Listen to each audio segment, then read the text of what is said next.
नमस्कार दोस्तों, हम आपके सामने लेके आ गए हैं एक नया टॉपिक केमिस्ट्री का क्लास 11th का, जिसका नाम है sigma and pi bond.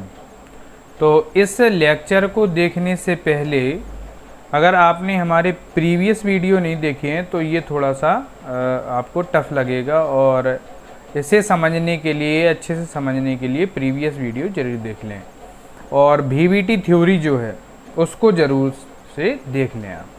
Overlapping के आधार पर, ओवरलैपिंग हम समझ चुके हैं क्या होती है ओवरलैपिंग, कि इसमें दो एटम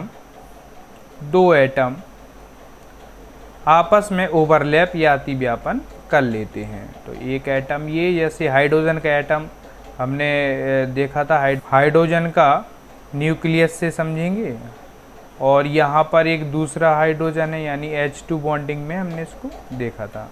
तो ये हाइड्रोजन का ये सेकंड न्यूक्लियस है, ठीक है, ओके, यानी दोनों ये हाइड्रोजन ही हैं। तो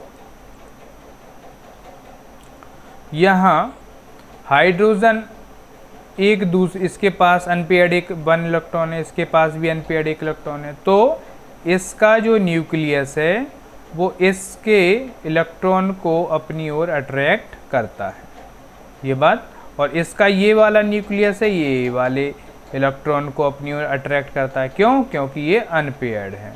तो अनपेयर्ड होने के कारण ये एक दूसरे को आकर्षित करते हैं। तो आकर्षित होने पर दोनों हाइड्रोजन एटम इस टाइप से H और H दोनों इस टाइप से इलेक्ट्रॉन की बॉन्डिंग हो जाती है, और दोनों इस टाइप से बॉन्ड बना लेते हैं। यानी यहाँ पर S ऑर्बिटल और इस हाइड्रोजन का भी S ऑर्बिटल, यानी अतिव्यापन हुआ S बॉन्ड S, अतिव्यापन यानी ओवरलैपिंग। तो इनमें जो बनने वाला जो बॉन्ड है, यानी ये वाला जो बंध है, ये वाला जो बंध है, यही है हमारा बॉन्ड का टाइप, यानी इसको बोलेंगे सिग्मा बंध। अब सिग्मा बंध में क्या है, परिभाषा देखेंगे एक बार। परमाणु ऑर्बिटलों का अपने ही अंतः अक्ष पर अतिव्यापन करने से बने, एंड टू एंड ओवरलैप करने से बने, यानी यहाँ पर अतिव्यापन हो रहा है, ये वाला इसको ओवरलैप कर रहा है, ये वाला हाइड्रोजन इसको ओवरलैप कर रहा है, तो बने बंध को, एकल संयोजी बंध को, एकल संयोजी बंध यानी सिंगल बॉन्ड, यानी सिंगल बॉन्ड, यानी यहाँ पर बने जो पहला जो सिंगल बॉन्ड है, वो उस सिंगल बॉन्ड को हम बोलते हैं, एकल संयोजी बॉन्ड को बोलते हैं सिग्मा बॉन्ड या सिग्मा बंध। अब यहाँ इस बात को थोड़ा सा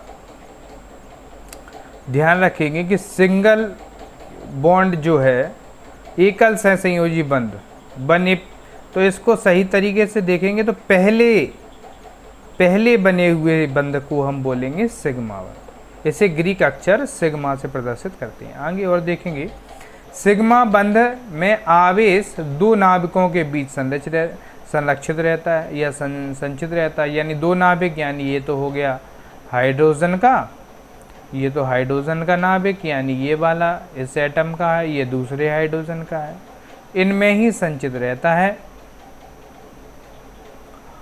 तो अतः इलेक्ट्रॉनों का घनत्व अंतःनाभिकीय अक्ष पर सबसे अधिक होता है, यानी यहाँ पर जो है सबसे ज़्यादा इलेक्ट्रॉन है या ज़्यादा चार्ज है। परमाणु ऑर्बिटलों का अपनी अंतःनाभिकीय अक्ष पर अतिव्यापन यानी समाक्ष अतिव्यापन, इसको हम बोले एक्सियल ओवरलैपिंग। तो इस ओवरलैपिंग में जो बंध बनेगा, अक्षीय अतिव्यापन में जो बंध बनेगा, इसको हम सिग्मा बंध बनते हैं। तो बनते कब कब हैं, इस बात को हम देखेंगे। सिग्मा बंध कब कब बनेंगे, यानी पहले तो हमने यही देख लिया कि S अतिव्यापन, यानी S ऑर्बिटल के पास, जब S ऑर्बिटल जो जिसमें कि एक अनपेयर्ड इलेक्ट्रॉन होता है, VBT में हमने थ्योरी में इसको देख चुके हैं, तो S ऑर्बिटल के पास, और S ऑर्बिटल अगर आ जाए तो बनता है सिग्मा बंध, ये हो गया। S ऑर्बिटल के पास यदि P ऑर्बिटल आए तो तब भी क्या बनेगा, या s ऑर्बिटल और p ऑर्बिटल आपस में अति व्यापन करें तब भी क्या बनेगा, तब भी बनेगा आपका सिग्मा बंध, यानी इसमें भी सिग्मा है और इसमें भी सिग्मा है। इसके बाद p और p का जब अक्षीय अति व्यापन हो जाए, अक्षीय यानी एक्सियल ओवरलैपिंग हो, तब भी क्या बनेगा, सिग्मा बंध ही बनेगा। यानी 3 कंडीशन है, 3 कंडीशन में सिग्मा बॉन्ड का फॉर्मेशन होगा। कि एस सिग्मा बॉन्ड कब कब बन रहा है, सिग्मा बॉन्ड यहाँ पर देखेंगे तो सिग्मा बॉन्ड बन रहा है, देखो एस एस अति व्यापन जैसे H2 में, यानी ये हाइड्रोजन 1 हाइड्रोजन, ये सेकंड हाइड्रोजन, इसका न्यूक्लियस इसका न्यूक्लियस, यानी ये वाली जो जगह है ये ओवरलैपिंग हो रही है, तो ओवरलैपिंग यानी s ऑर्बिटल यानी 1s1, इसका इलेक्ट्रॉनिक कन्फिग्रेशन इसका 1s1, तो यानी एस एस अति व्यापन यानी एस एस हो गया। इसमें क्या होगा, जैसे इसमें H2O का ही ले लो, HCl का ले लो, अगर हम इसको Cl ले लें और इसको ले लें H, तो H हो गया ये, और ये हो गया Cl, Cl यानी P block element, P block element यानी P, और यहाँ पर S, यानी तो क्या हो जाएगा Sp अति व्यापन ये वाला, यानी Cl कौन से ग्रुप का एलिमेंट है, तो P block element, P block element है Cl, तो P ब्लॉक है 17 ग्रुप है, तो यहाँ पर ये S ब्लॉक का इसलिए Sp हुआ, तो कौन सा बॉन्ड है, सिग्मा बॉन्ड, यानी यहाँ पर भी सिग्मा और यहाँ पर भी, दो सभी के साथ एक्सियल ओवरलैपिंग हो रही है। अक्षीय अति व्यापन, अक्षीय अति व्यापन में सामने सामने से आने वाले जो ऑर्बिटल होंगे तब बनने वाला जो बंध होगा वो होगा सिग्मा बंध। इसमें भी सामने कौन सा बन गया, P, तो ऐसे F2 Cl Cl2 Cl एक यहाँ और Cl एक यहाँ, यानी ये भी P ऑर्बिटल यानी P ब्लॉक एलिमेंट, ये भी P ब्लॉक एलिमेंट, दोनों बॉन्डिंग हो गई, तो क्या कौन सा बन गया, PP अति व्यापन या PP ओवरलैपिंग। ठीक है, तो ये इसके बाद इस सिग्मा बॉन्ड के कुछ कैरेक्टर हैं। अब सिग्मा बॉन्ड को थोड़ा सा समझना है, तो सिग्मा बॉन्ड में आपको इस बात का ध्यान रखना है कि सिग्मा बॉन्ड जब भी बनेगा तो सामने सामने से, इस टाइप से, तो सामने सामने से अगर एक यहाँ से S आ रहा है एक ऑर्बिटल, एक यहाँ से P ऑर्बिटल आ रहा है, तो S और P केवल एक्सियल है, तो क्या हो जाएगा, सिग्मा बॉन्ड। एक S ऑर्बिटल आ रहा है सामने से और एक दूसरा S, तो SS ओवरलैपिंग यानी सिग्मा बॉन्ड, और एक P आ रहा है और ये एक्सियल में ही P आ रहा है सामने से बिल्कुल सीधा, तो भी सिग्मा बॉन्ड। लेकिन अगर P में P बॉन्ड P अगर एक्सियल ना होकर लॉन्गिट्यूडनल हो, यानी इस टाइप से और इस टाइप से, तो ये वाला यानी ये तो सिग्मा और ये पाई बॉन्ड, तो यहाँ पर पाई बॉन्ड बनेगा। ठीक है, आगे हम इसके एग्जांपल और देखते जाएंगे। सिग्मा बॉन्ड नाभिकीय अक्ष पर कक्षकों के शीर्षवत अति व्यापन द्वारा बनते हैं, यानी सामने से आने वाले। ठीक, ये बात को थोड़ा सा स्पेशल है ये वाली बात, शीर्षवत अति व्यापन यानी सामने से आने वाले। सिग्मा बंध बनने पर अधिक ऊर्जा मुक्त होती है, अतः यह प्रबल एवं अधिक स्थायी होता है। ऊर्जा बनने पर ऊर्जा अधिक मुक्त होती है, यानी जैसे ही सिग्मा बॉन्ड बनता है तो ये अधिक ऊर्जा मुक्त करता है, तो इसलिए ये जो बंध है वो बहुत ही ज़्यादा प्रबल होता है। और वैसे भी हमें ओवरलैपिंग थ्योरी से पता है बीबीटी से कि ओवरलैपिंग जितनी ज़्यादा होगी ऑर्बिटलों के मध्य उतना ही ज़्यादा प्रबल बंध बनता है। सिग्मा बंध में इलेक्ट्रॉन घनत्व नाभिकीय अक्ष पर सममित रूप से विपरीत रहता है। इस प्रकार अणु में इलेक्ट्रॉन मिलने की संभावना दोनों नाभिकों के बीच होती है। यानी अभी ये क्या बात है कि ये एक ऑर्बिटल था और एक ऑर्बिटल था, यानी ये इस जगह पर मिलने की संभावना सर्वाधिक होती है नाभिकों के बीच में, यानी ये वाला नाभिक इधर और ये इधर, तो दोनों नाभिकों के बीच में। सिग्मा बंध में विपरीत चक्रण के 2 इलेक्ट्रॉन होती हैं। बॉन्डिंग कब होगी, ओवरलैपिंग कब होगी बीबीटी थ्योरी के अकॉर्डिंग, कि जब स्पिन जो है दोनों का चेंज हो, यानी क्वांटम नंबर से +1/2 और -1/2 पढ़ चुके हैं हम। तो ये जो अगर स्पिन जो है यानी उनका चक्रण विपरीत हो, यानी एक क्लॉकवाइज इलेक्ट्रॉन हो यानी इस साइड में, और एक एंटी क्लॉकवाइज, तब ही जाकर ओवरलैपिंग होगी और बॉन्डिंग हो पाएगी। तो किन किन यौगिकों में सिग्मा बंध पाया जाता है? H2, Cl2, HCl, H2O, NH3 इनमें। तो अब बनता 3 इसकी जो कंडीशन थी वो हम पहले ही पढ़ चुके हैं कि कब कब बनता है। तो सिग्मा SS हो अतिव्यापन, PP या SP।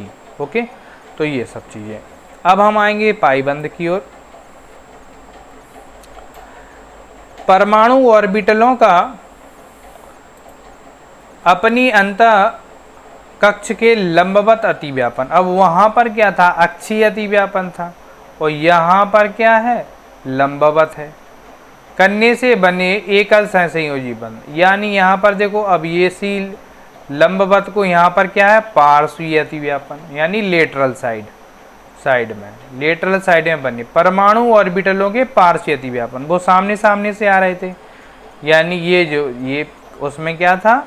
उसमें ये था कि एक यहाँ से P आ रहा था और यहाँ से S मान लो, तो ये सामने सामने से। लेकिन इसमें यहाँ पर क्या है? PP orbital. देखो उसमें PP में भी था कि P ऑर्बिटल अक्षीय और ये भी P ऑर्बिटल अक्षीय था। यहाँ पर क्या है? पार्श्वीय है, यानी साइड से, यानी ये भी है P ऑर्बिटल इस टाइप से, P ऑर्बिटल, और ये भी P ऑर्बिटल। यानी यहाँ पर जो बॉन्डिंग हो रही है और एक यहाँ पर हो रही है, यानी 2 जगह बॉन्डिंग हो रही है। तो बनने वाली जो बॉन्डिंग है वो कौन सी होगी? Pi bond. तो यहाँ पर पाई बॉन्ड ओवरलैपिंग हो जाएगी। किस किस में होता है ये बॉन्ड? तो ये हो जाता है आपका, बात देखें ये कहाँ कहाँ होता है? तो O2N2 C2H4, ये नीचे लिखा हुआ है यहाँ पर, ये इन यौगिकों में होता है। कैरेक्टर देख लेंगे जल्दी से क्या है, फिर हम देखेंगे क्या कहाँ कहाँ पर ये कैसे होगा, देखेंगे। इसमें P कक्षकों के पार्श्व अतिव्यापन के फलस्वरूप बंध बनता है। P कक्षकों के पार्श्व अतिव्यापन, यानी पार्श्व माने वही लेटरल साइड भी बताया था। तो लेटरल साइड में जब ये लेटरल साइड में बॉन्डिंग होगी तब जाके बनेगा हमारा P। तो इससे बने हुए यौगिकों की ऊर्जा में बहुत कम, उसमें ज़्यादा थी, यानी वो कैसा था? प्रबल था, इसलिए इसे एक थोड़ा सा कमज़ोर होता है, उससे कमज़ोर होता है। इन बंध में केवल एक नोडीय तल यानी नोडल प्लेन होता है, जिसमें अक्षीय नाभ की अक्ष रहती है, जो इसे 2 अर्ध भागों में बांटती है। यानी इस टाइप से ये S ये वाला था, इस टाइप से ये कौन सा ऑर्बिटल हो गया? ये है हो गया देखो P ऑर्बिटल, ऐसे डंबल शेप। और इसके साथ ही हम दूसरा क्या जोड़ रहे थे? एक और जोड़ रहे थे।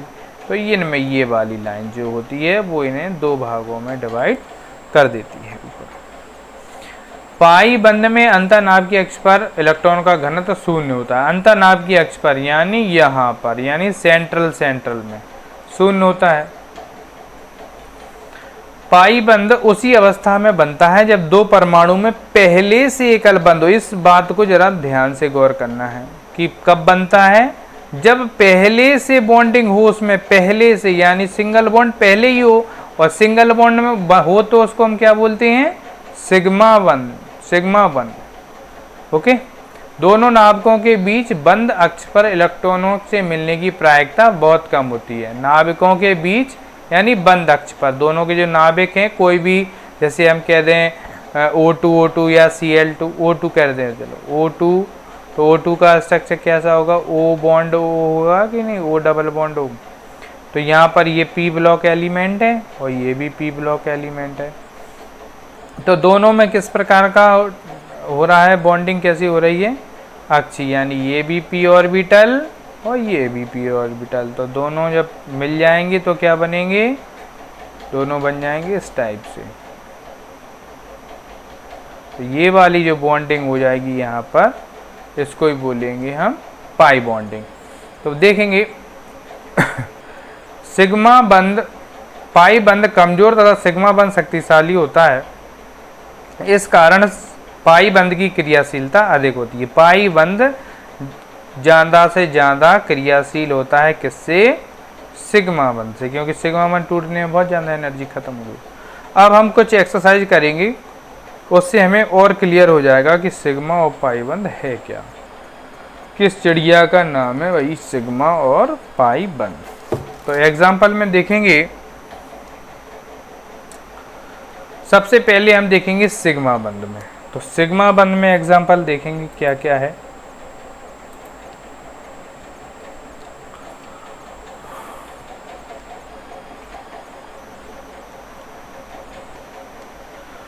सिग्मा बंध,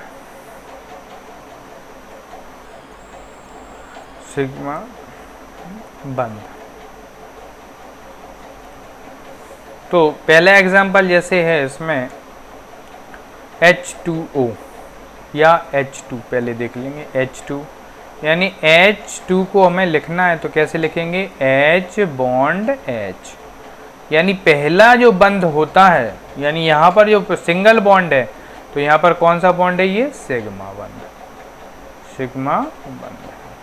सेकंड देख लो H2O, H2O का अगर हम स्ट्रक्चर बनाएं तो O और यहाँ पर क्या हो जाएगा, H कर लें, यहाँ H और यहाँ भी H। तो इसमें H और O के बीच जो बॉन्ड बना हुआ है वो कौन सा है, सिग्मा, यानी पहली बार में ही H से ये जुड़ रहा है। एक अलग है H, पहली बार में ही O से जुड़ रहा है, तो यानी ये तो क्या हो जाएगा P और ये हो जाएगा S ऑर्बिटल। तो S और P ऑर्बिटल अक्षीय अतिव्यापन, यानी कौन सा हो गया, ये सिग्मा बंध हो गया। नेक्स्ट है आपका HCl भी इसी टाइप से है, HCl।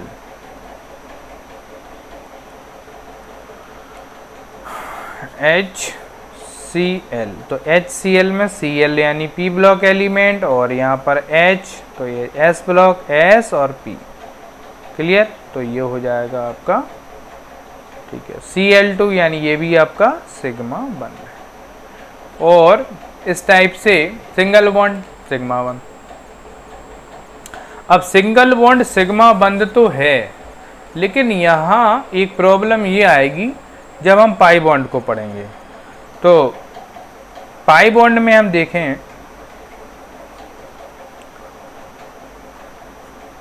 जैसे हमारे पास इसका एग्जांपल है NH3 का, N या N2 का ले लो, N2। इसके बाद N2 के बाद जो भी एग्जांपल थे आपके C2H2 या O2 ले लो, C2H4 ले लो और C2H2 ले लो। इतने एग्जांपल में हमें समझ में आ जाएगा। तो देखेंगे N2 का स्ट्रक्चर बनाएंगे तो N triple bond N triple bond N, यानी सबसे पहली बात इसमें 3 बॉन्ड है। अब हमसे ये पूछा गया है कितने सिग्मा बॉन्ड हैं और कितने पाई बॉन्ड हैं, how many sigma how many pi. तो पहली बार तो नाइट्रोजन से नाइट्रोजन ऐड हुआ होगा सिंगुलर बॉन्ड से सबसे पहले, तो सिग्मा बन गया उधर, तो ये हो जाएगा आपका सिग्मा बॉन्ड। अब देखेंगे कैसे हो जाएगा।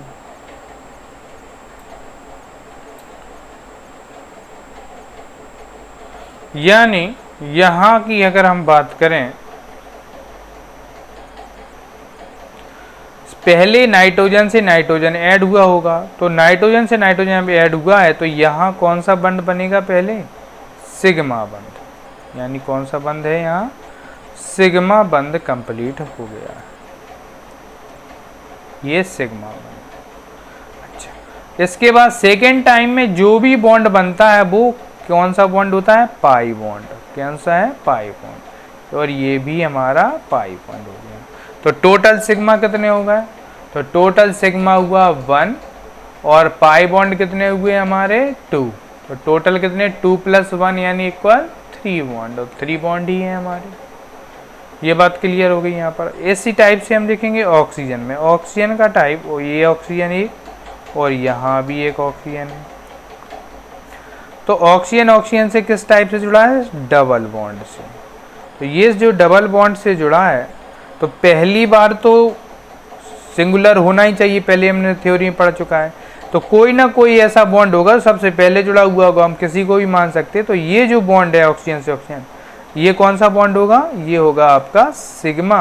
और सेकेंड टाइम में जितने भी बंदा है वो कितने हो जाएंगे, पाई बन रही, यानी ये तो कितने सिग्मा कितने पाई, तो सिग्मा बॉन्ड है 1 और पाई बॉन्ड है 1, टोटल कितने 2 बॉन्ड। क्लियर।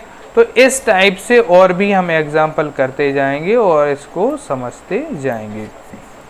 यहाँ पर एक और देख लें इसका, जिसका नाम है C2H4, यानी स्ट्रक्चर बना है C और बॉन्ड में C और H है यहाँ पर 4, तो एक यहाँ एक कहाँ, एथीन का फॉर्मूला है ये। बॉन्डिंग कितनी यहाँ पर 2। क्लियर। तो कार्बन से दूसरा जो कार्बन अटैच है बॉन्डिंग में है वो उसमें कितने सिग्मा है, तो पहले वाला कौन सा होगा, कोई भी एक बॉन्ड मान लो, तो यहाँ सिग्मा और सेकेंड टाइम में पाई, यानी एक सिग्मा एक पाई। C2H2 में देखेंगे C बॉन्ड CH2 यानी एक 1 है H, और ये एथाइन का है फॉर्मूला यहाँ पर ट्रिपल बॉन्ड। तो ट्रिपल बॉन्ड है तो ट्रिपल बॉन्ड में हम क्या काम करेंगे, कितने सिग्मा कितने पाई हैं, तो देखेंगे यहाँ तो सिग्मा पहला ही मान लें, तो ये वाला हमने सिग्मा मान लिया, ये पाई और ये भी पाई, तो टोटल सिग्मा और पाई। तो 2 सिग्मा बॉन्ड कितने हुए हैं 1 और पाई बॉन्ड है 2। तो पहला हमेशा सिग्मा 1 ही आएगा और पाई आएंगे 2। तो इस टाइप से हम सिग्मा और पाई बॉन्ड को अच्छी तरीके से समझ चुके हैं।